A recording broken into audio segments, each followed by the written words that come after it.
Hey everybody, it's Will. I'm waiting for our guest tonight, Luke Stone from the Hybrids series. Just want to talk about a couple things real quick. Later on tonight, starting Tuesday nights at midnight Eastern Standard Time or 9 p.m. Pacific, I'm going to be having a toy sale, like action figures and the like, on Toy Auctions 24/7 group here on Facebook. Tonight we are only on the YouTubeage because if you don't watch like 5 or 10 minutes prior to the time you set, Facebook kicks StreamYard out. So yeah, you would actually have to like stop everything you're doing, cancel whatever you wrote up for the stream you were going to do. You have to cancel the whole thing out and do it all over from scratch. So I wasn't doing that. I already shared out my YouTube channel creators outlet all over Facebook too. So after Luke gets here and he's telling you a bunch of stuff, I will jump onto YouTube and grab the link and put it over into the Outright Geekery channel. Right now, real quick before Luke gets here, I want to talk about some things we have going on. There's a bunch of episodes that are getting moved over to the NSC Roadshow for NSC Live. They're linked with Inked Marketing. Check it out. Kevin does a great job from start to finish. As of right now, they have a 100%. What is that? Oh, okay. They just added something in StreamYard, and I'm like, why is StreamYard telling me? It's like, oh, my bars went down to 1. Oh my goodness. So I forgot what we talked. Oh yeah, NSC Roadshow. So check out Inked Marketing, and here's our guest, Luke. Hey, how's it going? Hey, it's going okay.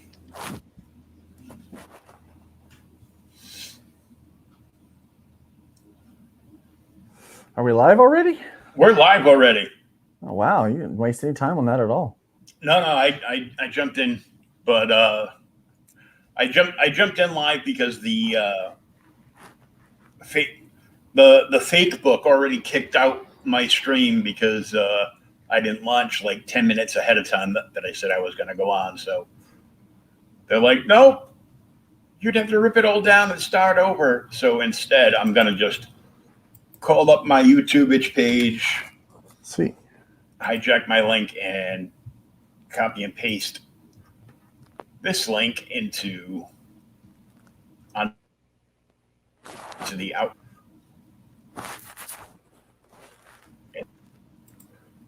Us being live, so right off the bat, let's address the elephant in the room. And no, I am not the elephant, though I resemble one. And sometimes at parties, I make I used to be able to make the noise. I can't do it now without teeth, but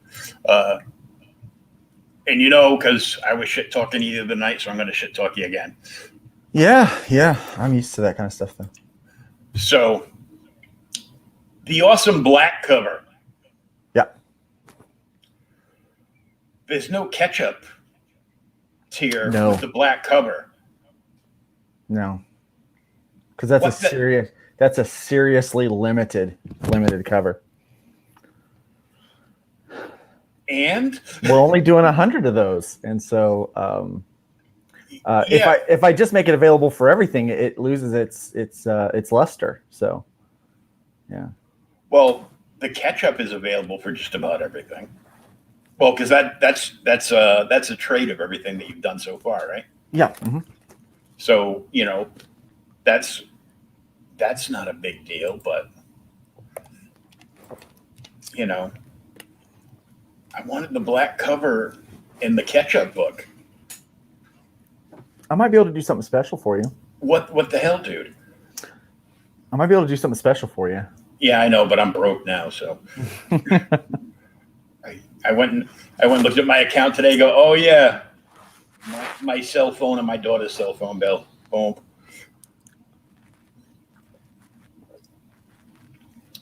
You and your big stormtrooper over there.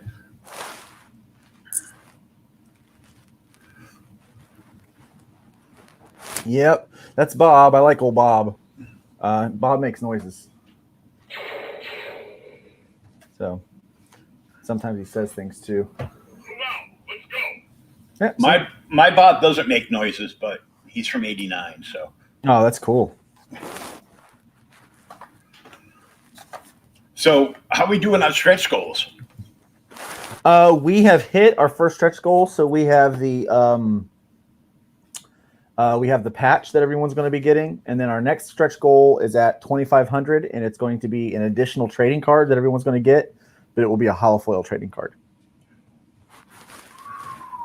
I like that stuff. That's cool because I've been unpacking my entire life. So good friend of mine, when I went into a coma back in 2016, basically him and a bunch of other friends and family of mine went and packed up my life that was in a house I was renting, and I just got it back like about 4 weeks ago. And it's tough unpacking stuff when you live alone and you're crippled, but I'm making headway and finding all kinds of like cool stuff, and then realizing I have way too much cool stuff. So now I have to start hosting a toy sales show on Toy Auctions 24/7. That's going on tonight at midnight, so it's going to be a long day for me. Nice. I'm old. That's way past my bedtime. Yeah. He goes, I can give you at 9 o'clock. I go, yeah, but my podcasting, I need like 2 hours to do everything I need to do for podcasting. He goes, no, 9 p.m. Pacific. I'm like, oh, freaking midnight. I've done some of those where I've done like 11 or 12 o'clock at night, and I was figuring 11. That way, the latest I figure I'd probably like just go like 2 hours, an hour and a half, 2 hours, and be done until the following week. But it's like, no. I'm like,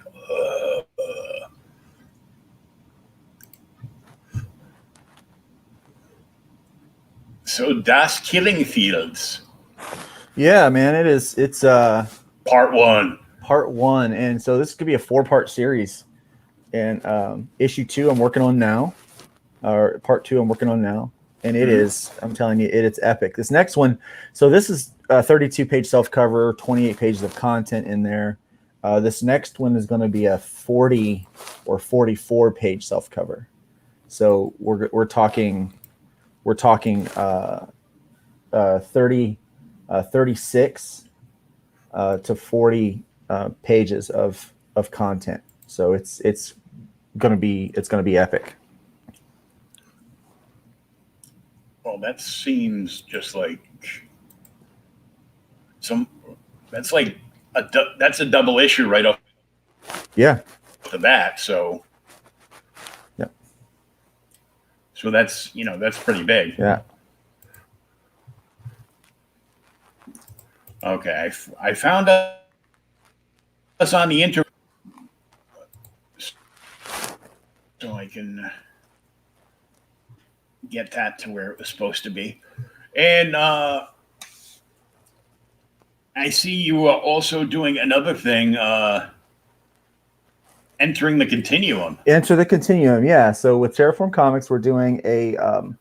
It's not really an anthology. I think that's our best understanding of it in Western culture is an anthology. But there's basically what it is. It's a number of stories that is broken down into smaller chunks and told in smaller chunks in one issue altogether, and then spread out over a number of issues. So 3 or 4 issues. The whole story will be told, but it's paired with other stories into one offering. So that's kind of how that works. So you're doing something right in lines with the old Marvel Comics Presents. Yeah. Yeah, that's where then the next issue you'll get the continuation of that story. One of the stories may move out and another story comes in, you get the start of it and things like that. But that's how that particular volume will work. So we're releasing the first of those. It goes live soon next week. It goes live on Valentine's Day. So yeah. Yeah, I know. I was stalking your page, so I was like, ooh. So all the single people out there that aren't doing anything on Valentine's Day can jump on early and back that book too.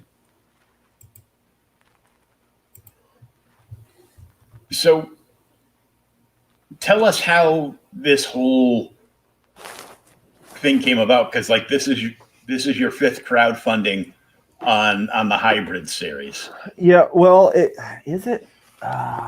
might be, yeah. Well, see, I used to crowdfund over on Kickstarter, but I've moved from the Kickstarter to the Indiegogo for this particular project.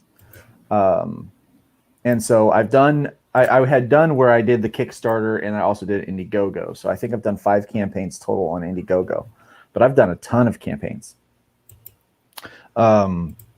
So on Kickstarter, I kickstarted the first issue. I didn't the second. I kickstarted the third for like a print run, and then the 4th, 5th, and then the trade paperback. So there was 5 Kickstarters over there, and then this is my 6th book that I've crowdfunded for the hybrid universe. So, yeah, this is technically, if we're doing legacy issues, this is issue number 6 that I've done, and I'm working on the art for issue number 7 now. So. Pretty exciting. Ooh.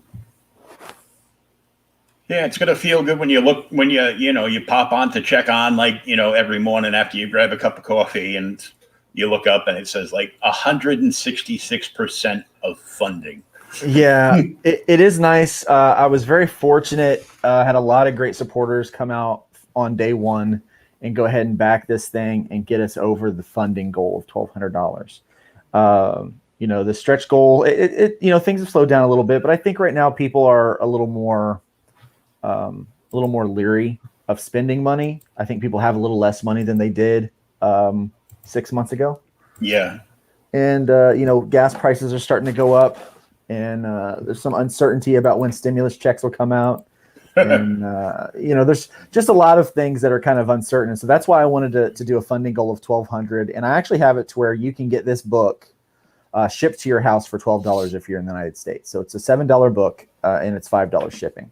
So I try to make it really have a really nice value for people. Yeah. And even if it's like at worst case scenario, you want to read it, but you can't even afford $12, we do have a $2 digital tier that people can get involved with. And so, that it's something I really wanted to do. I wanted to be mindful of people's financial situations.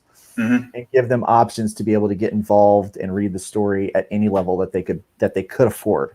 Yeah. And then there's a few tiers on there that are a little extra special and a lot more fun.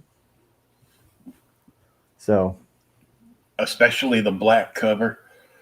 The black cover is very cool. Yeah, we're only doing 100 copies of that max, and it will not go into in demand. So when we're in demand, the only things available will be cover A, cover B, and the digital. There it is, the black cover. The black cover, yeah. Black cover actually has a few extra pages in it. And so it is a little thicker. It's going to be really nice for people. I think they're really going to like it. But yeah, a bunch of people jumped on and ordered that cover Sunday night when I was heckling you in the chat. Yeah. Yeah. Well, not just you. I heckle everybody. I don't want you to feel special or anything. Yeah. Well, if you can't handle a little heckling, you don't need to be in this game. So yeah. If you can't handle getting your chops busted, the internet might not be the place for you. Yeah. I have a tendency to not spend a lot of time on there. But Well, because you're busy drawing lots of stuff. So yeah. So I started Sunday night on part 2 of The Killing Field, and I'm already 6 pages deep. So, and I didn't do any drawing today. I needed to take a break from the art, and I was focusing on kind of preparing myself for this next Sunday and that kind of stuff. So that was my focus today. Tomorrow, though, we're going to be back at art. Every once in a while, you got to take a day off, ice the arm, and yeah, I'm getting a claw. See, yeah, you got to ice the arm, and before you go to bed, you play that speech from Balboa. Yeah. Yep. All right, Rocky. Good night.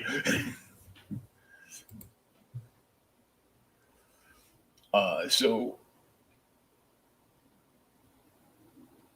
featured part 1 triple pack collection, $30. Yeah. That's the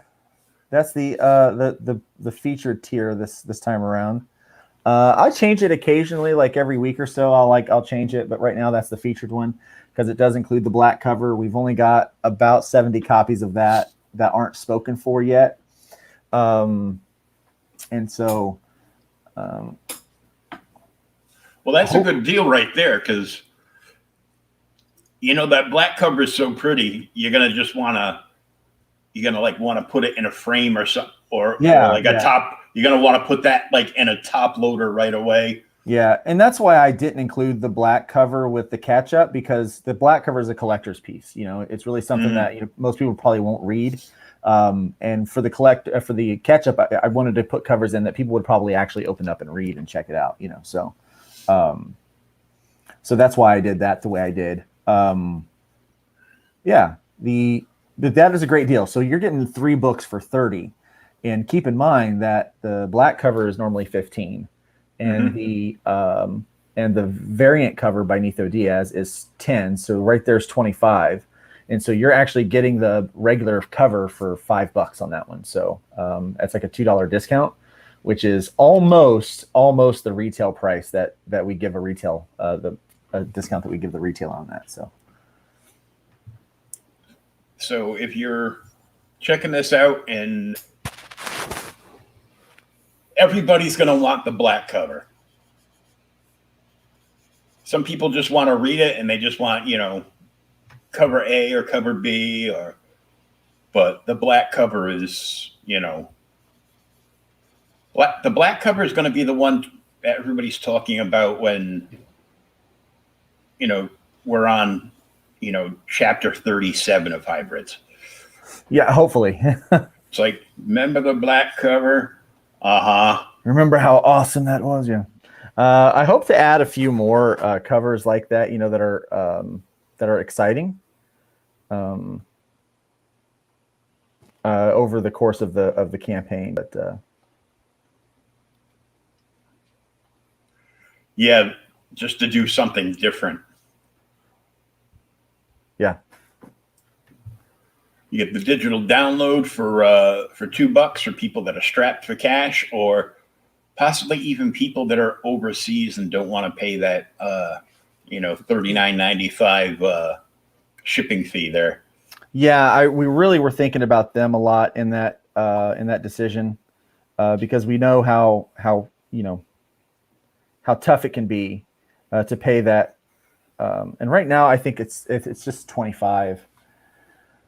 They're doing something new with the VAT, the value added tax, for the UK, and so we'll see how that works. And so hopefully we don't have to go back and and do anything additional with that. But you know, it's all different now because of Brexit and all that kind of stuff. So Yeah, yeah. Politicians, they'll screw stuff up every time.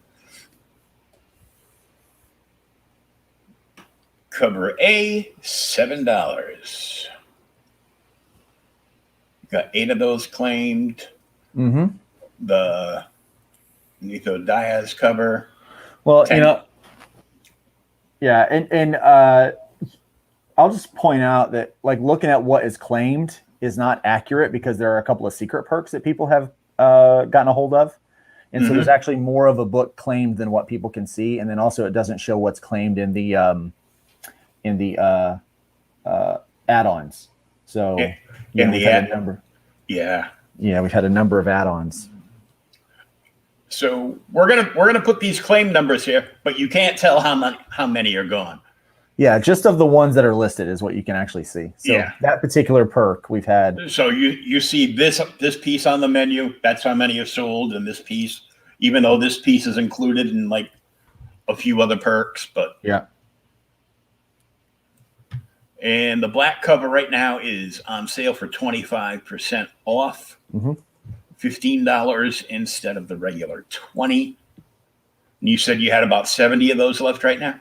We have about 70, yeah. Yeah, we've had about 30 of those go out. We still have, you know, the 3 weeks left. And so, I mean, it would be nice. I've never actually sold out of a perk before. But yeah, it'd be neat to see them all go.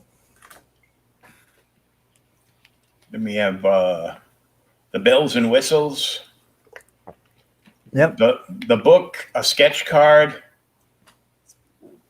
a sticker, and the trading card that goes with everything. Okay, I wasn't sure whether it was a pin or a sticker. I couldn't tell.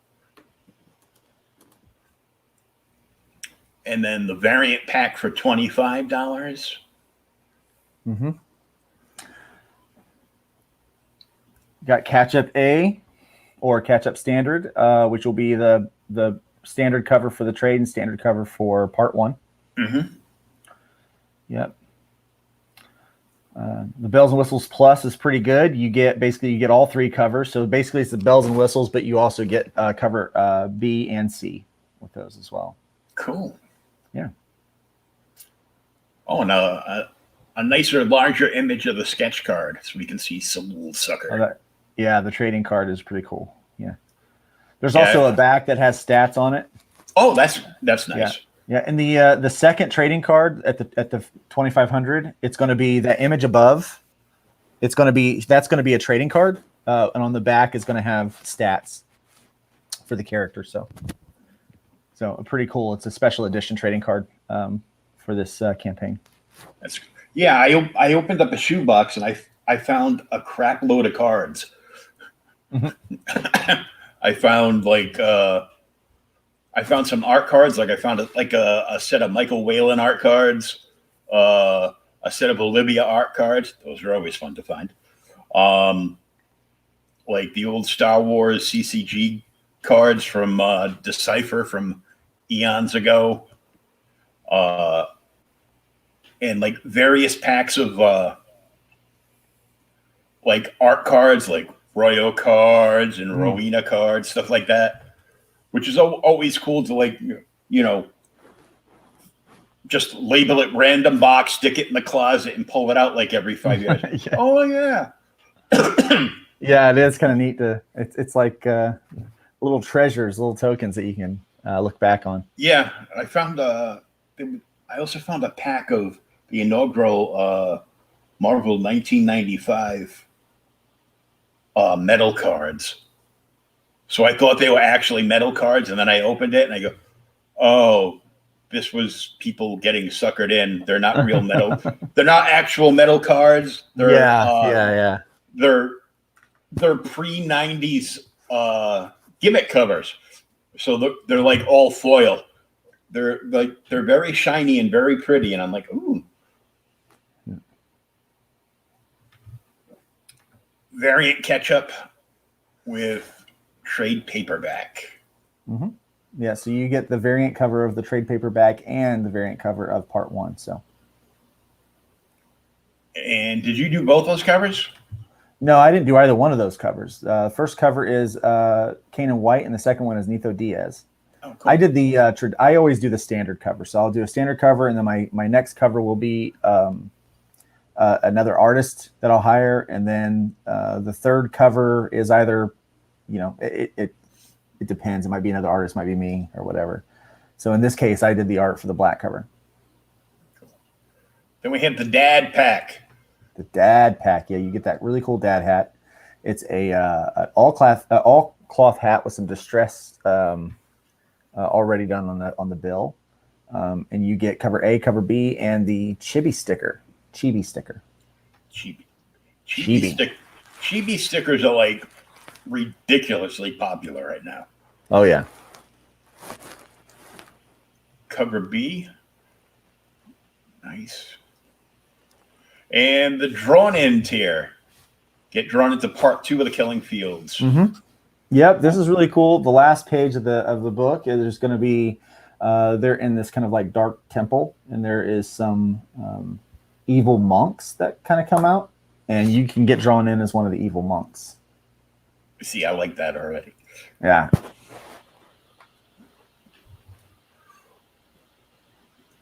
And a nicer blown up image of the black cover. Yeah. You can't help but drool over that thing. It's just beautiful. Well, thank you. I think it looks really cool. I'm excited. I'm excited for people to get them. Yeah, they're way cool.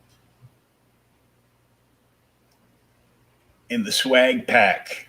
Yeah, the swag pack, you're getting all kinds of stuff here. So from my website, we've been doing backpacks, the dad hat, coffee mug, and we've got this giant 60 by 70 inch fleece throw that's going to have the Kanan White cover on it, Kanan White art on it, and it's I own one, and I really like it. I really like it a lot. So, yep.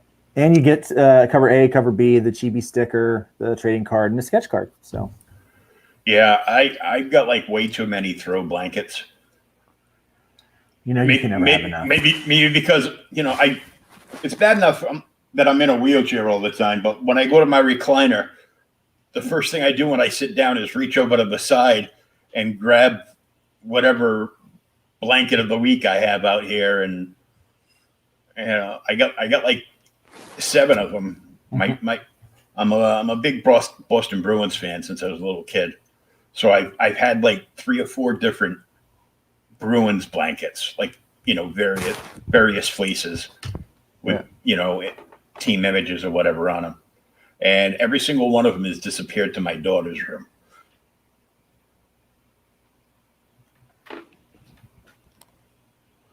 So, any thoughts in the future of maybe doing an action figure? Yeah, I actually do have some thoughts of doing an action figure. It is, it's something that I really want to do like right away, but it's not something that it's a viable option just quite yet. So hopefully by the end of this arc, we can offer an action figure. I was hoping to offer an action figure with this one, but it has just I've tried to work out the pricing and all of the stuff that goes along with that, and it's just not been, not feasible yet. Yeah, I need to start making in the five figures, so before I can really start thinking about that. So I break into 5 figures, then an action figure will be close behind. Cool. So. And then there's the Become a Hybrid tier. Yeah, no, this one's really cool. So you can be drawn in as a cameo for $100, but for $150, not only do you get your choice of cover, so you can get any cover you want, but you also get to be a part of the process of designing a hybrid that's based around you. Okay, and you get to kind of be a part of developing this character, and then it goes into a backup story that's going to happen in part 2. So at the end of part 2, you'll get this other. You'll be able to see your character in action. Yeah, man, so it's not even it's a foreground character, really. So pretty exciting. Man, I need to borrow somebody's credit card. And of course, the this rad looking backup story by Rog and Jim. Yeah, Raj Mahan and Jim O'Reilly did a fantastic job on that. Even though Jim thinks the art sucks. Jim always thinks his art sucks. Yeah, I know.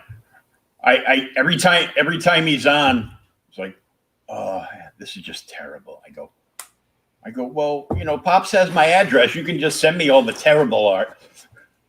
Yeah. I'm still waiting. Nothing.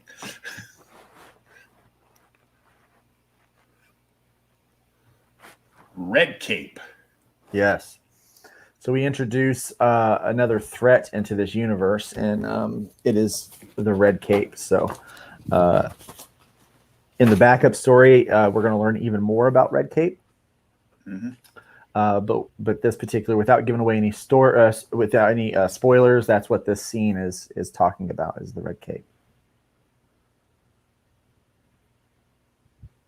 Very cool. I get almost like kind of like a Gen 13 vibe off this book. Yeah, there's a little bit there, yeah.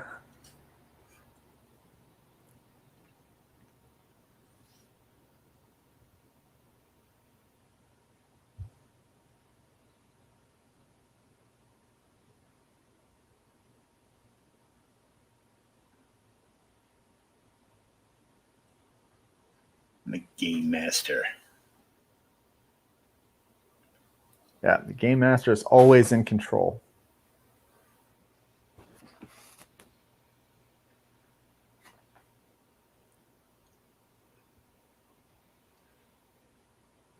It's the chibi sticker. Rascal. Yeah, he's a brute, but he's cute.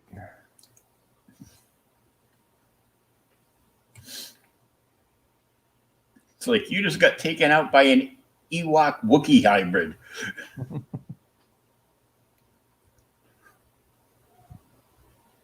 I like that you have like larger pictures so everybody can see the art on the covers. Yeah, I wanted to do that so that we can show off like what you're getting.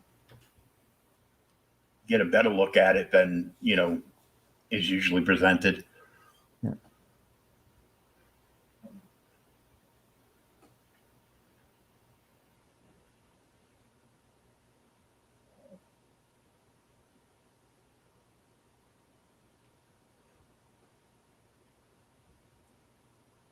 Get a little better look at all that swag, but down in the add-ons, you get to see even better.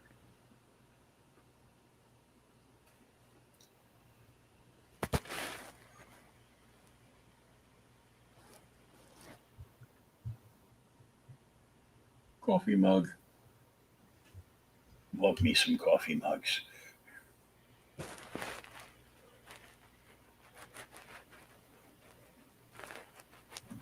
Backpack with the artwork on it. Yeah, that'll fit a 15-inch laptop. Is it made specifically as a laptop backpack? It is. Yes and no. It's a standard backpack, but it is made specifically to have a backpack pocket in it. So. Oh, okay. Yeah.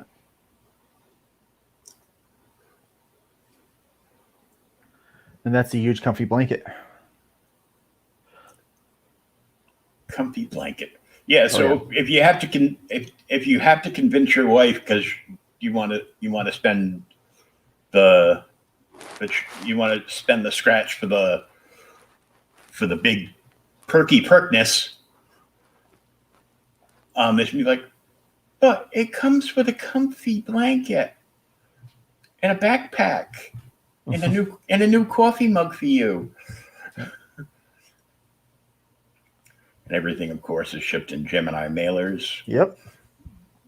And the only time I can't ship in the Gemini mailer is if people buy, like I had someone buy 2 sets of the floppies and all 3 of the trade paperback covers from the last campaign, and it just wouldn't fit in a Gemini. So I have a larger box that I use to ship those in. But everything else, that if it can fit in the Gemini, it goes in the Gemini.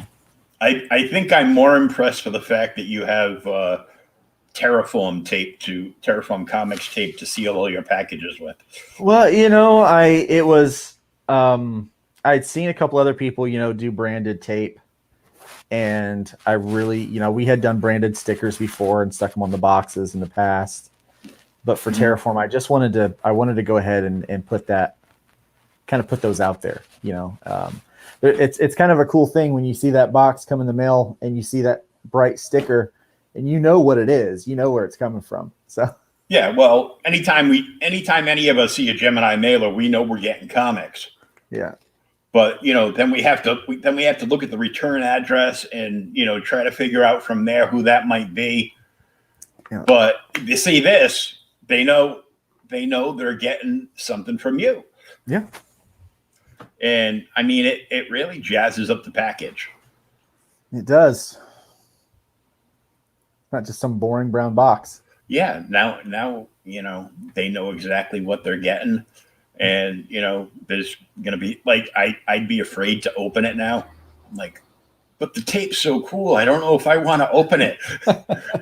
It's okay. It was relatively cheap considering, and it's intended to be opened. So for sure, go ahead and cut that tape. Cut the tape. Okay.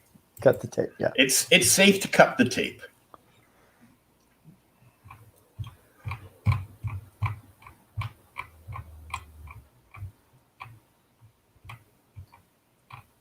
Looks good. Colors look great on this. Thank you. And we have one update. Oh, that's the funded. I knew that. I was there. Yeah, I'm getting ready to do another update tonight to let everyone know that we've reached the first stretch goal, and so let everyone know that we are moving on to the next one and what everyone's going to get, and then what we were looking forward to on the next one. So by hitting the two, so I don't have like arbitrary numbers for the stretch goals on this one. Mm-hmm. My stretch goals are intentional. And so at $2,000, it allows us to be able to, it was going to pay for all of the colors, but we have more pages in the next book than what we had anticipated. It was supposed to be 26 pages, and now it's going to be 32 of story for this particular book. And so we've got to work on paying for all those. And so in order to speed up the production, that extra going up to that $2,000 is going to allow us to make a massive deposit on the colors and probably even actually pay off all the colors. So some of that money is going to wind up coming out of pocket, but it allows us to be able to get the colorist on the work now. So he's actually starting on pages now. So I've got 6 pages finished, and he is working on the colors as we speak. So as I get work done, I crank it to him, and then he gets it done. And so that by hitting that stretch goal allowed us to go ahead and start that process, because then we knew we would be able to pay him, and we wouldn't have to wait to pay in batches, but we'd be able to pay all at once. And so what we need to do is get up now to the 2,500, because what that will do, that will pay for the extra pages that we've added, and it will also pay for the letterer.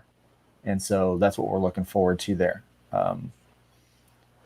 If we can just get up to the 2,500. And so that's our next goal.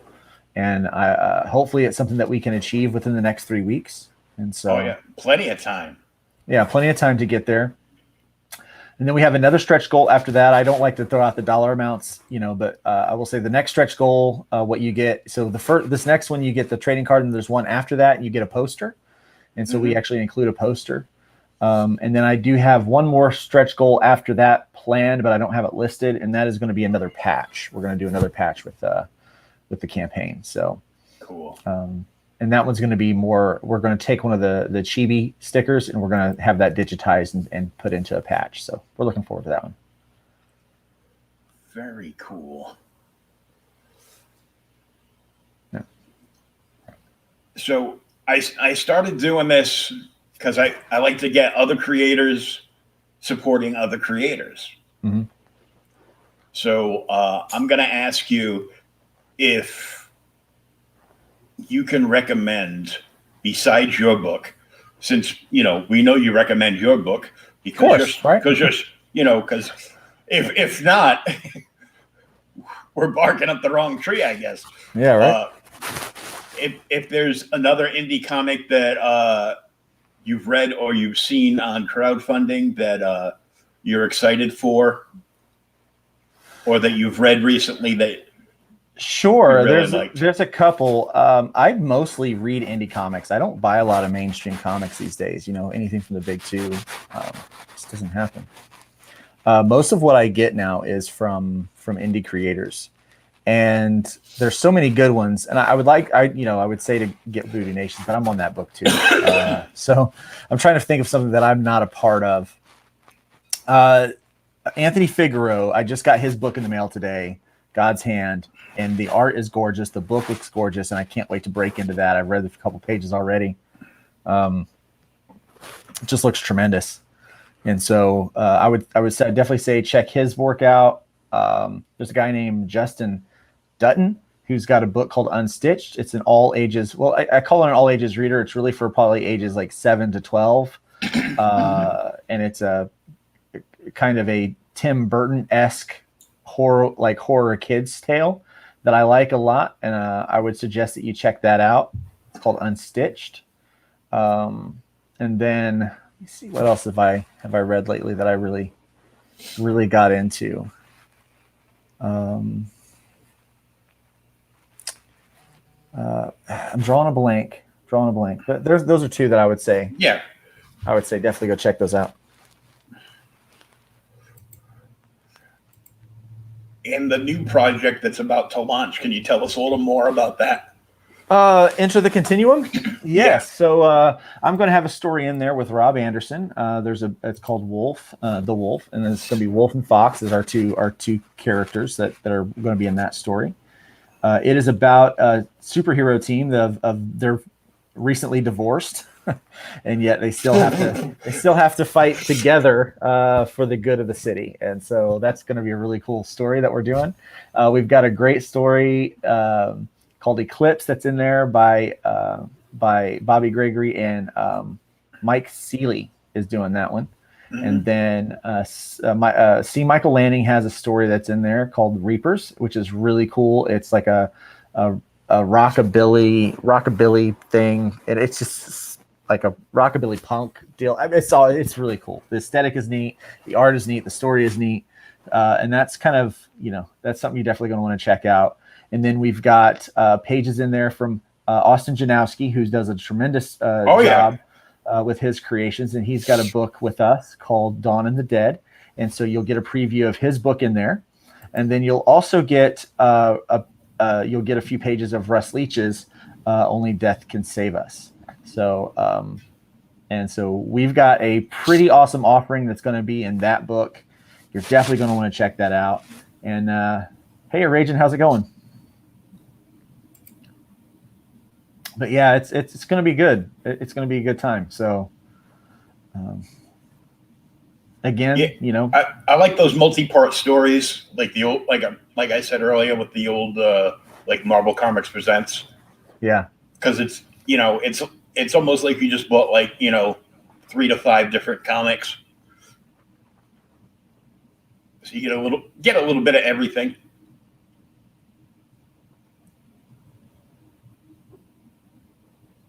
Yeah, but it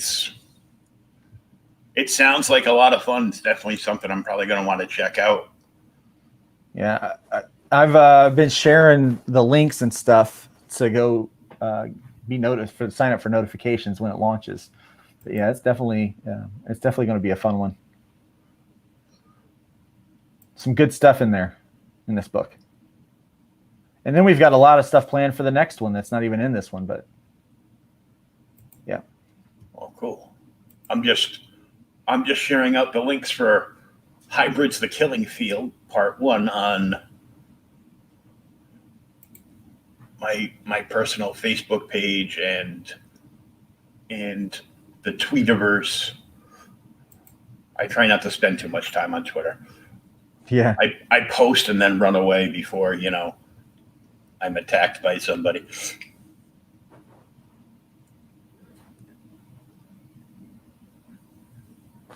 I don't get attacked on Twitter too much, but I also try to. I mind my own business as much as I can. You know. So what are you hoping to hit at close of the campaign for backers? My backers, I'd like to hit about 120, 125. I'll be happy with 100. Heck, I'll be really honest. I'm happy with the with the 50 or 60 that I've got now. I'm happy with anyone that will give me money for what I write and what I create. So I'm always happy and grateful for every backer we get. I would like to see. So we tend to average lately about 100 or so backers. I would like to see that again on this one, between 100 and 130 backers. Obviously, if we could get more, I would like that too. Because that means more people are getting a hold of the books and more people are engaging with the stories and the characters. And so, but I understand, realistically, where people are financially right now and things like that. So I would like to maintain about where we are with readership. But if we could increase that a bit, I'd really be pleased with that. Yeah, it's always enjoyable when you realize that you're growing your audience. Yeah. Reaching more and more people. So,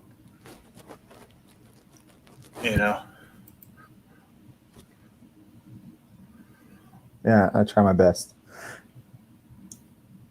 Just thankful to be able to make comics that people enjoy and people read. I got a message this morning when I woke up. I'd gotten a message from one of the people that had purchased the trade paperbacks of Trash Day Volume 1. And they had great things to say about the story, how they enjoyed it. And it just, filled me with the warm fuzzies and it made me excited to keep telling it. And, get back to work on stuff. And yeah. So I'm drawing part 2 of The Killing Field now. But I'm also writing part 3 and part 4. So I'm finishing out this. They've been written in prose form. Now I'm writing the scripts for those. And so I'm scripting those 2 out now. And, and so it's going to be, I'm telling you, this is going to be epic, man. It's going to be one of it's going to be it's a massive story. And just everything that's happening with it is tremendous. Right now it's some of the best writing I've ever done in my life. And the art that's coming out is some of the best art I've ever done in my life. So I'm pretty happy with both of those aspects. Of course, I did did part 1 back in November, December is when I did the art for that. And so looking at it now, I'm like, oh, I would do this different. I could do this better now, because I've got a short story and I've got another issue that I've already completed with Voodoo Nations 2. I just wrapped up the art for that one. So, so now looking back, I'm like, I could do better, but I'm still pretty happy with how it turned out. Okay, Jim.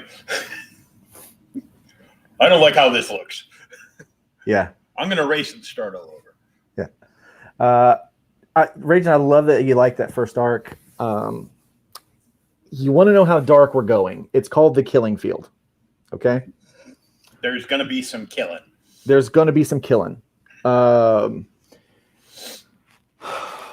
It is. I try to start us out with some humor because I'm going pretty dark.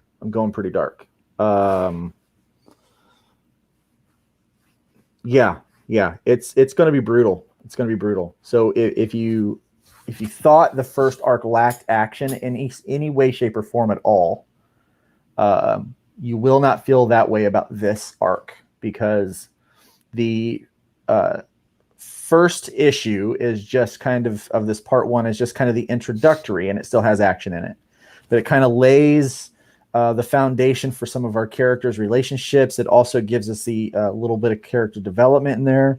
But in this, and so in part 2, we build on that, and then we jump right into action. And then, to be really quite honest with you, the last issue and a half, it's just going to be yes, a lot is going on with that. It is. I've been excited to write it. I'm excited to draw it. I'm even more excited for people to read it. Really, to be honest, I'm really excited about it. He's bringing the evils. Yes, yeah, it is. You realize just how bad our bad guys are, and then you realize how tenacious our good guys are. And then it sets us up for the third arc, the in-betweens. So it's going to be really cool.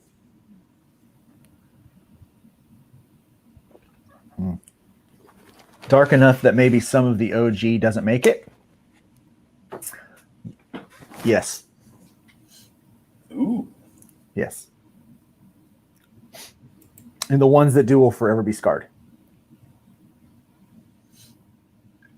Well, That's all I'm going to tell you. if you're unlucky enough to see some of your friends and working friends get, murdered before your eyes, yeah, you're pretty much scarred for life. So, yeah, it's. I love a good tragedy, Rajan. I love a good tragedy, and I'm hoping to write one. hell, even though they brought him back, I'm still scarred from when they pulled the Hostess cupcakes off the market. That was just torture. Oh, Raging has goosebumps now. That makes me happy. Yeah, I think you're gonna like this. It's gonna like this. And yeah, the third arc that I do bring back a little bit of hope, but yeah, the third arc is I'm already writing it. So I'm already starting to kind of get it down in prose on okay, this is what's going to happen over the course of the whole thing. Okay, this is a scene. So how I do is basically I try to create a rhythm, and I will create beats. So it's this is scene 1, scene 2, scene 3, scene 4, scene 4, and I'll tell the whole story in scenes, and then I will break that off. Okay, well, this is going to be an issue. This is going to be an issue. This is going to be an issue. And then once I do that, then I go in and I script those scenes out into a book. And so I'm already starting the scenes. I'm writing the beats. I'm already writing the beats for the next arc. And it's just, I start the story. I know what's going to happen at the end. I know where my end goal is. But what happens is there's two things that I take in consideration when writing a story: is how will the characters respond to each other, and how will they respond to the world around them. And so there's two things that kind of drive it. I know what's happening in the world, that kind of the chaos feature that most people don't know. I know what's happening behind the scenes. But so as I throw something at the characters, I have to decide how, I have to think, well, how are they going to respond? Knowing what I've established about the character, their personality already, how are they going to respond to each other and to the situation at hand? And so that creates these new and interesting scenarios as I think about how Trashman or Chlorine or Rev will respond to some of these things, or even our villains, how they might respond to a situation. And so it just begins to develop some of these other ideas and thoughts that I know these are the big staples that are going to happen, but it creates some of these other really fun ideas that I'm like, oh, that totally would happen. That totally would take place. And so it allows me to kind of build and expand that story arc into other things. I think probably what's going to be most noted at the end of this story arc is, number one, the loss of what our characters are enduring. But number two, going forward, how that shapes the team and their worldview. And so it's pretty exciting. On my end, I can't wait for people to see it. That's why I'm trying to work so hard to get all of the stuff done as fast as I can, at the highest quality that I can, to make sure I get the books into people's hands. So the goal is that when this campaign ends, we're not extending it. It's going to be 28 days. Files will go to print. We will get the print stuff back. As soon as the money comes in, we'll get everything paid for and then get everything shipped. And so that will be that case. The art will be being wrapped up by the time fulfillment has ended, and we will send it off to letters, and then we will start the campaign probably April or May. Start the campaign, then we'll do that process over again, and so then probably July, August we'll have part 3. And if we can squeeze them in a little bit more, it might be one of those things where I do part 3 and part 4 together. but it just kind of depends. So part 2 is actually going to be like a double issue. It's instead of being a standard 24 or so pages, it's a full 40 self cover. So maybe more, but we're looking at trying to keep it at a 40-page self cover that has 36 pages of story on the interior. So, and that would include 32 of my story of the main characters here, and then 4 pages of the Become a Hybrid tier. So there is that Become a Hybrid tier. If you want to join the universe and be a part of the universe, I definitely encourage you to do that. For $150, you get your choice of cover. You get some of the other kind of the other stuff like the sticker and the trading card and a sketch card. But you also get a kind of one-on-one. We develop you into a hybrid, and you become a foreground character that has the potential of overlapping with our main characters in the future. So, yeah, it's a very cool tier. Like I've seen the get drawn in tiers on people's campaigns, and I've seen Graham Nolan did it with the Chenoo. There were 2 different tiers to get drawn in. One was you get drawn in and you get horrendously murdered, or you get drawn in for a higher tier and somehow you just barely make it out alive.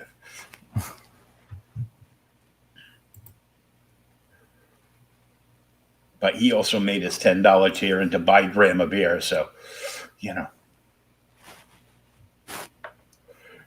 Now, why did you leave Kickstarter and choose to go over to Indiegogo? Well, a couple reasons. It wasn't really anything to do particularly with the platforms in and of themselves. I like running Indiegogo. I like that platform and how it works. I like that it takes the money out right away for people. So it's not like a surprise at the end and we don't have backed pledges. I like that it has secret tiers that we are able to send out to the mailing list so people can feel like they're getting a special deal. You're not capable of doing that with Kickstarter. I also like the add-ons. Kickstarter has included add-ons now, but Indiegogo's kind of always had them. I kind of like the way it does it. So there's all those reasons why I did it. The platforms are just they're so different, but outside of that, the reasoning behind it was because we have so many projects launching. I would normally do an Indiegogo and a Kickstarter, and I would run them on both platforms. But unfortunately, what I run into is that I would have campaign overlap with other things and other projects that I'm on. And so I'm trying to keep certain things to Indiegogo, certain things to Kickstarter, so that it's, I'm not getting backer fatigue over the 2 platforms. And I only have 28 days to run this one. And so typically I don't run them congruently back to like side to side. I run them back to back. So I'll run the 28 days here and then I'll run, 14 days on the other platform. And so it had been going back and forth, but I just enjoyed the platform so much from the trade paperback that I just stayed over there as my main platform, as my starter one. And then I just decided not to go to Kickstarter this time, which I know there's a couple of backers that they only, they're like, I don't like Indiegogo. And I'm like, well, I hope they can get over that fear of Indiegogo because they know that I fulfill, they know that I send the books out, they know that it happens. Mm-hmm. So there's really no worry that you're going to get your stuff. I like that platform. Yeah. People that are worried about getting their stuff, they don't need to worry about the platform that it's coming from. They just need to worry. Yeah. They just need to think about the creator. And if it's somebody that's, well established like you, or just a creator that they know, it's not like they're not going to get their stuff the same as they would, if they ran into you guys at like a convention and just bought it off the table. Yeah. And the truth is Indiegogo takes less in fees. So I actually make more of the money. Yeah, that's pledged to the project, and so it just makes sense for me to use that platform. based on all of the stuff is in favor of using that one. Yeah, and somebody else told me that Indiegogo once during your campaign will let you change your goal. Yeah. Yeah, you can change the amount of days that you're on there. I don't know that it allows you to change your dollar amount. Mm-hmm. Like you're locked in with that, but it allows you to extend your campaign. So if you wanted to go further, you could. But I'm not doing any extensions on this one. It's something that I thought about, but from the very beginning, it's been no. We're doing what we're doing. No Mm-hmm. more. Yeah. No more, no less, because Yeah. I've got 3 more issues in the bag and another series starting up. Yeah. Yeah. So I see there's a question on there. What's with the backup stories? Clarify that a little bit. What do you mean, what's with the backup stories? We have one that's in this book. That's 2 pages. It's from Raj Mahan and Jim O'Reilly, and it covers some origin to one of our characters named Fuji Katakana, or Mount Fuji as he's been nicknamed. And so he's quite interesting. Yeah, he's quite interesting. And this story kind of dives back into like when he kind of part of his origin. And so I hope to bring these 2 back occasionally to explore a little bit more of his origin throughout the series. As for the other backup stories, there is the backup stories for the Become a Hybrid. And what that is, we're expanding the universe. So what happens in the main storyline, it's kind of like the Skywalker saga, if you will, for lack of a better description. So you've got the Skywalker saga, and then you've got the spin-offs like Rogue One and all those kind of things. And so what we're trying to do here is we've got this main story arc that I'm telling, but the world exists well beyond just these characters that we see in the main story arc, and we want to expand this world and to see show what's going on in other places in the world. And aside from that, I kind of want to hand off some ownership of the universe in the fans' hands. Let them be able to buy into it and say, "Hey, this is mine now." I'm literally a part of the story. I'm part of the universe. So that's kind of the idea and the hope and plan behind that.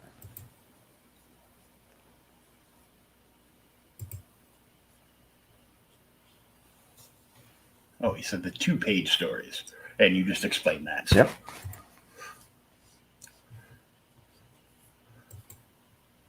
And that's just, even though Jim doesn't like anything he draws, but everything he draws is just amazing. Yeah, he's quite good. He's one of my favorite artists right now. And I mean, that might change, but probably not for a while. Like his work is really solid. I like what I see coming out from him.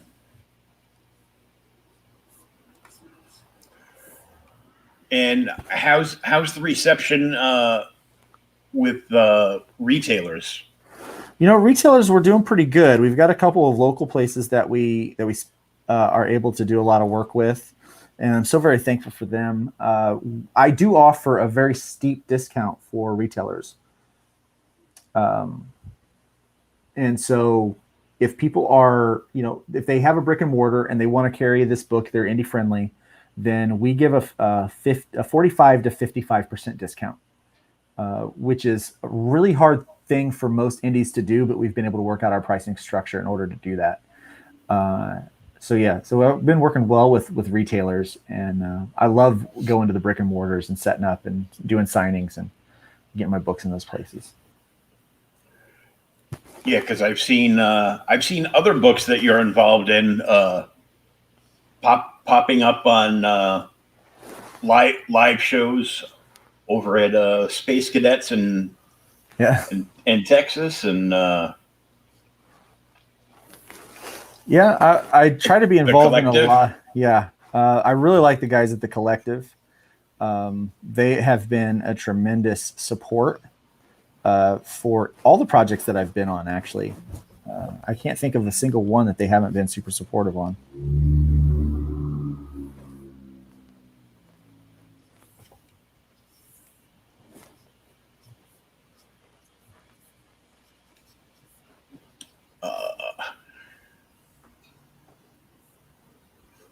Yes, the trade is available on the Indiegogo. Well, he said first was what else is coming out from you? You missed that part of the conversation earlier. More than happy to talk about it again. What did I miss? Okay, so Rachel said, do you talk about the black embossed cover yet? That is gorgeous. Okay, yeah, let me talk about that real quick. The cover, I wanted to do something new and something special with this campaign. I didn't want to, just do more of the same. I've done holofoil covers, I've done special lava covers, things like that. So I was originally looking to do some spot foil printing stuff, where like the little pieces foil or whatever. And I started talking to some the printers that I use, and none of them were capable of doing that. And Aaron Kane, who is one of the suppliers that I use, he said, "Look, I started doing these new covers, and people really like them." And so he took a couple of pictures. He sent me, and he goes, "It's a matte black cover, and it's printed with clear coat toner, and so it creates this slightly raised, glossy artwork on the flat matte cover. Looked gorgeous. I immediately fell in love with it." So I was like, that's what I'm doing. It took me no time at all to come up with some art for it. I knew exactly what I wanted to do. And so I came up with this design for the cover. And so that's where that came from. Pretty excited about it. It is gorgeous. And we're only doing 100 of those. It will not be available in demand. And so once the campaign ends, it is going to no longer be available. Unless there will be a trade show version, but those will be, printed as I need with a slight variation from the original. And what else is coming out for me this year? I've got a few things in the works. I'm working with Rob Anderson, and he and I are working on a book called Wolf and Fox, which is actually going to be coming out in the Continuum, so you can get that in the Continuum when that launches in just a few days. I am working on Voodoo Nations 2. It's coming out. I've also got some other small, like some short stories that will be going in the Continuum. And then there's a new story that I do hope to launch this year called Juror 13, which is going to be dark and amazing. Love it. Let me see, what else am I working on? There's just a bunch of things that are happening. I do have someone that's in the process of, they're asking to. There's the Continuum. There it is. Yeah. And I put the link for the Kickstarter for the Continuum is in the chat now, so you can click on that and sign up now. So as soon as it goes live, you'll be notified, and you can get in on that right away. Yeah, so we've got so the Continuum will launch in just a couple of days, and then I think it's March or April is when Voodoo number 2 comes out. And so we plan on having the rest of that book done this year as well. And I had another guy that was wanting me to work on his book. And so I was hoping to be able to announce that, but I haven't really heard from him yet, so we'll see.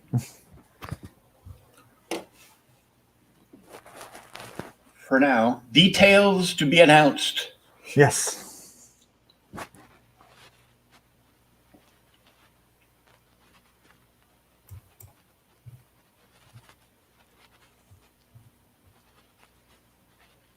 So there's a lot of cool stuff that Luke's got going on, and plenty of books.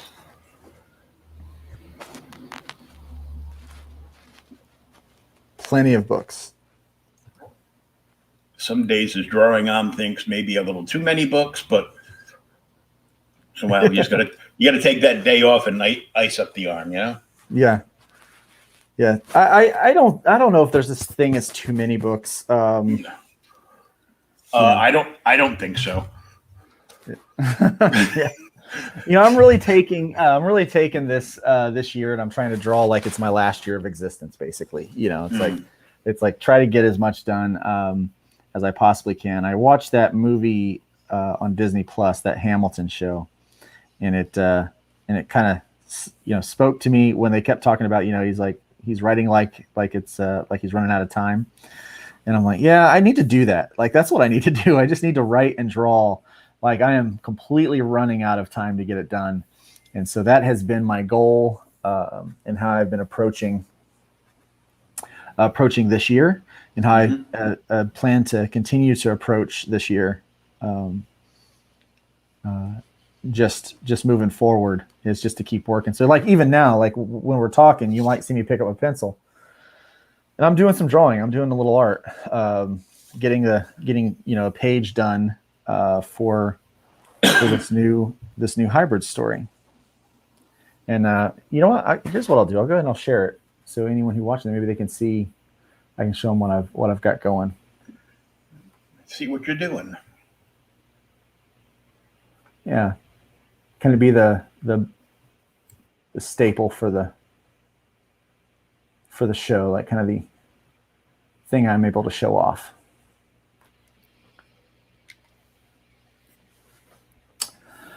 So here I'm working on pages 8 and 9. We're on pages 8 and 9, so the pencils are done. I'm actually going in and doing some inking.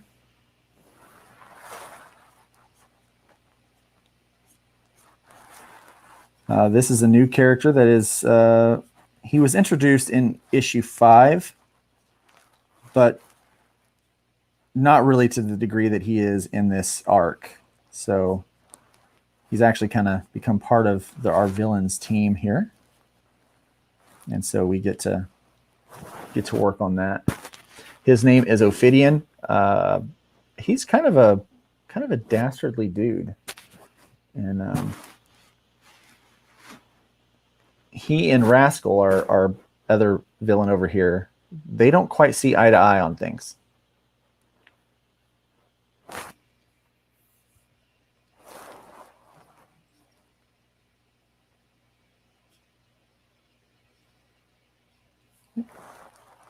So that's what I'm working on.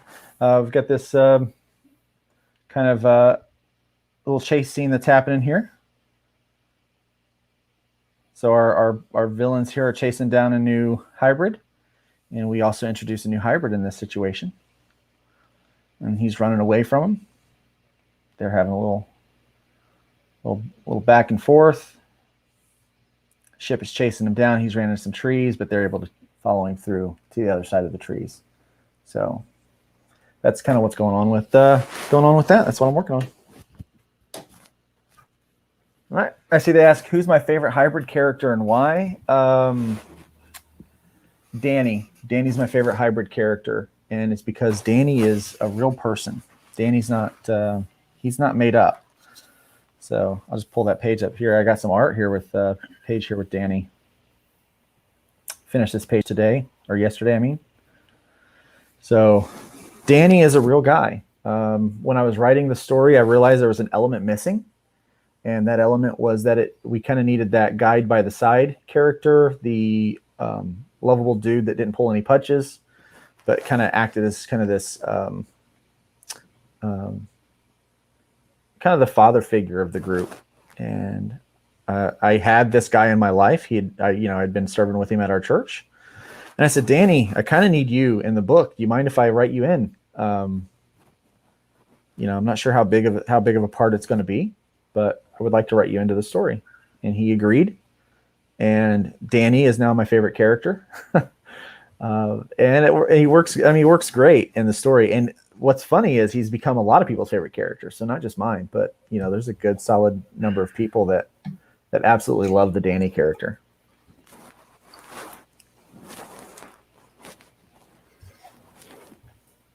Yep, that's pages 6 and 7.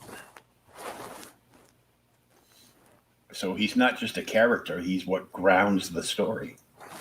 Yeah, and there's just some really cool things that's happening even in this page, and I don't want to give a whole lot away because we learned that Danny has quite a past, and he's got connections that no one would even realize that he has, and so those connections come into play at the end of this arc, and they are a large portion of the next arc.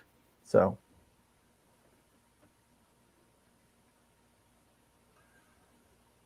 interesting stuff.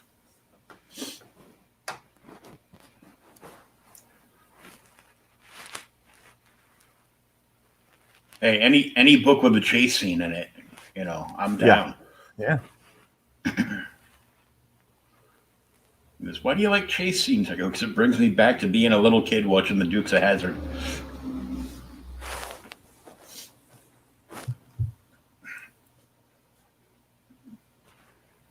That was a show that was on for X amount of seasons, based on car chases and their pretty cousin working at the saloon.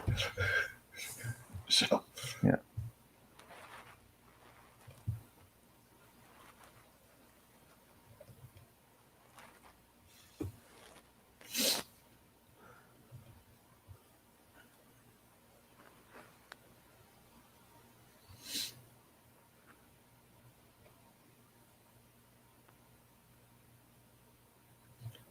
And how many issues in did you say you had scripted out so far? I have. I'm scripting out part 3 and 4. I've been working on that the last 2 days, and so 7 obviously is done. And then I have the outlines. I'm working on the outlines for issues 10, 11, 12, and I think it's going to wind up being 4 more issues. Do 13 over there. I started out the arc with 5 issues, but to be honest, the very first issue that I did was I wasn't expecting it to be picked up and to catch on and to go as long as it did. So it was just kind of an introductory to the story, and so though it kind of gives you that intro. Issue 2 is really where I start getting into the meat and potatoes of what the story is all about. So issue 1 is actually issue 0, and issue 2 is issue 1. Pretty much, yeah, pretty much, yeah. But it was released before 0 issues were actually released. Before they were doing that. Mm-hmm. Yeah. So that's really kind of how that works. So that's what I did. So I'm trying to keep these to 4 issues, but do longer issues. So the majority of the last arc, they were 20 pages, 24 self covers. So 20 pages of story in each one of them. So 20, 40, 60, 80. And then the last one was 24. So 104 pages. This one is already going to be, let me see. The first one was 20. So 28. We're already going to be well over 65 pages by the time I'm done with issue 2. So, wow. Yeah. Yeah, that's a meaty story. Yeah.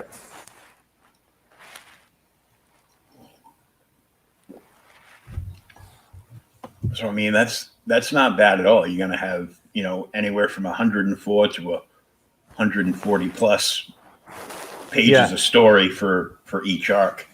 Yeah. Yeah, so we wound up taking the first arc. We added extra content to it.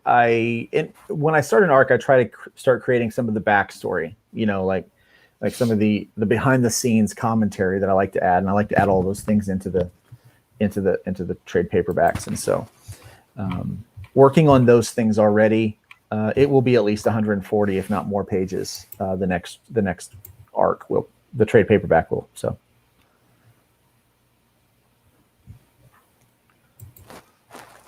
Yeah, so that's quite a bit of reading. Yeah, I'm trying to give everybody bang for their buck,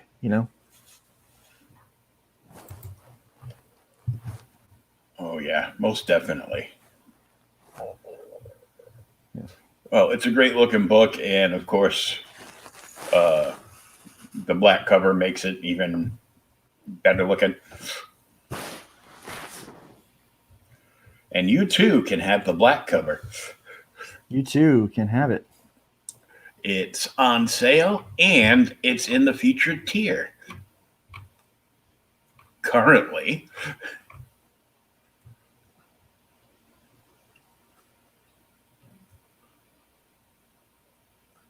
You can get all 3 covers, including the black cover, for $30 right now.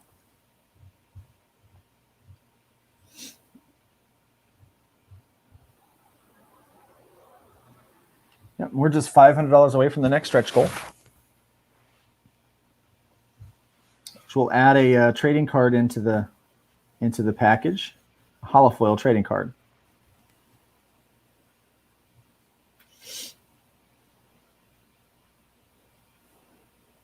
That's just cool. Little cool things like that make people happy. I think so. It makes me happy when I get all those extras.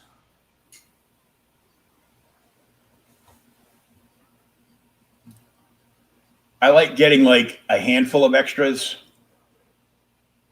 I don't like getting a Brian Polito bag of extras. I'm like, it's like he made his own like factory behind him, and he's just pumping out like all this stuff. I'm like,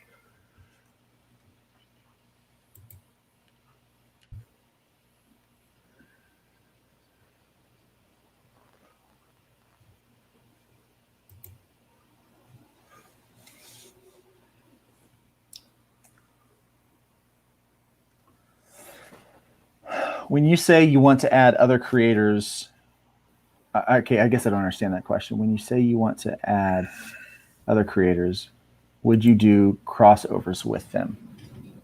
Yes, I would do crossovers with them.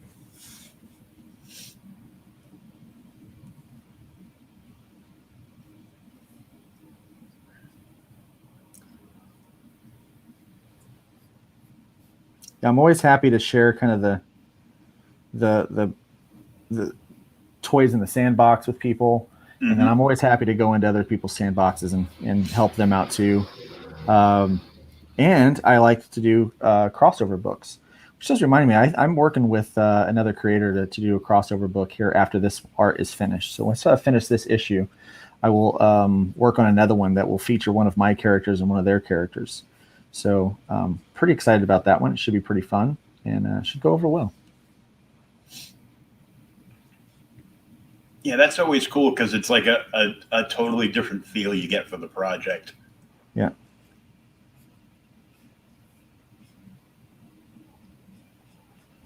Plus it's an opportunity for other creators to show off what they do, you know, to your fans and vice versa.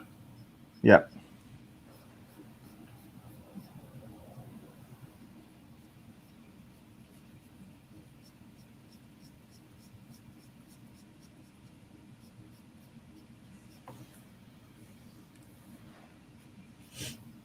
Nice line work too. Thank you.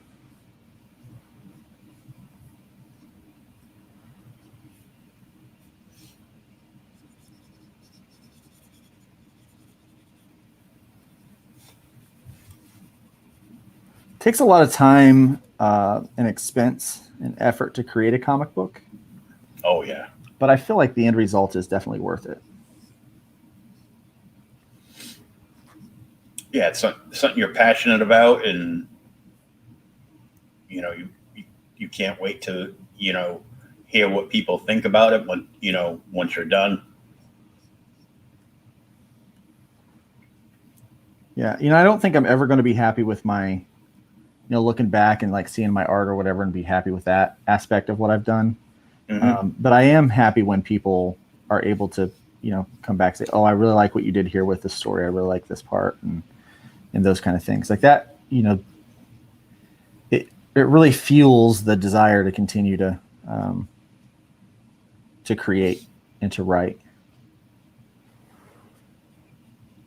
Yeah, I think because of everything going on nowadays with the the lack of conventions and everything, I just kind of like digging into everybody from an occasional fan to hardcore collectors and creators. You don't have that one-on-one experience to be able to reach out and talk to people in real life. Yeah. See, that's the thing we did a couple of years ago, kids. Yeah.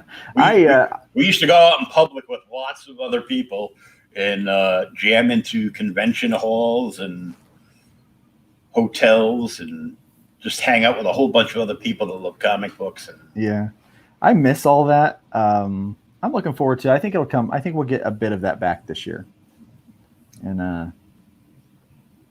I'm also looking forward to trying to have even more books finished by then. That way, when I go, I have a pretty big offering to give to the crowd. That way, it's always easier to make money selling 5 comic books than it is 1. Yeah. And so, I mean, at this point, I'll be able to. It looks like I'll be able to have Voodoo 1, Voodoo 2, the Continuum, hybrids 1 through 6, maybe 1 through 7, trade paperbacks. Yeah, so I'm really looking forward to the possibility of having quite a bit to stick out on the table. And you're gonna have a whole table full. Yeah, I've been looking at new ways to do the display so that I don't take up as much space, but I can still present as many books. Yeah, that way, at con time, if you're only taking up like half the space, you can get somebody else to go in on a table with you. Yeah, and that's the idea. I'd like to go in on a couple tables with some other creators with Terraform, and split our time, because I can't be gone the whole weekend. So because of my my responsibilities with the church. It also opens it up so you're not chained to that table for the entire time you're there. Yeah. You can actually take off and grab something to eat and hit the men's room on the way back and not worry about if you're losing a sale because you have somebody else there to man the table for you.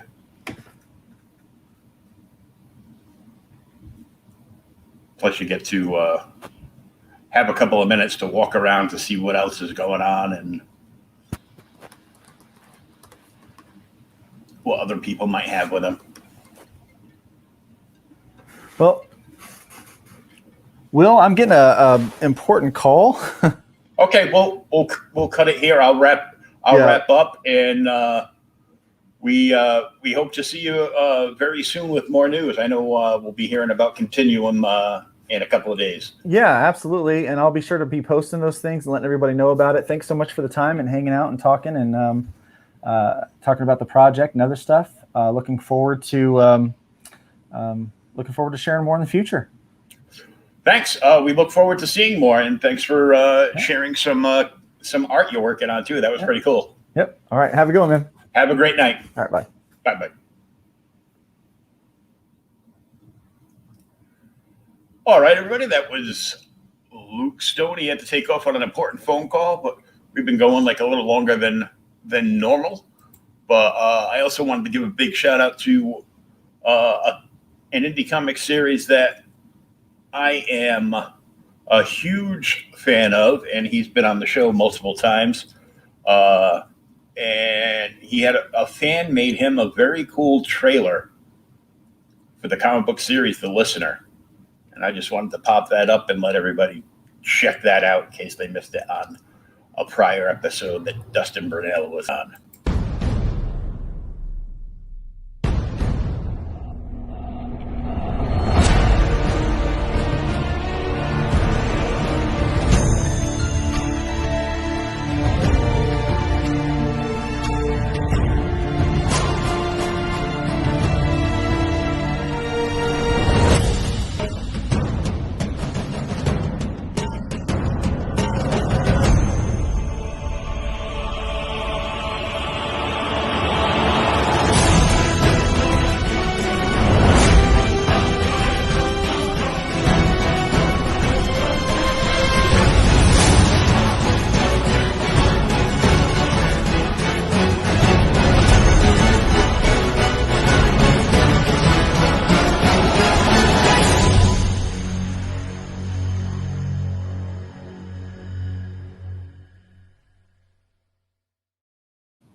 Very cool book.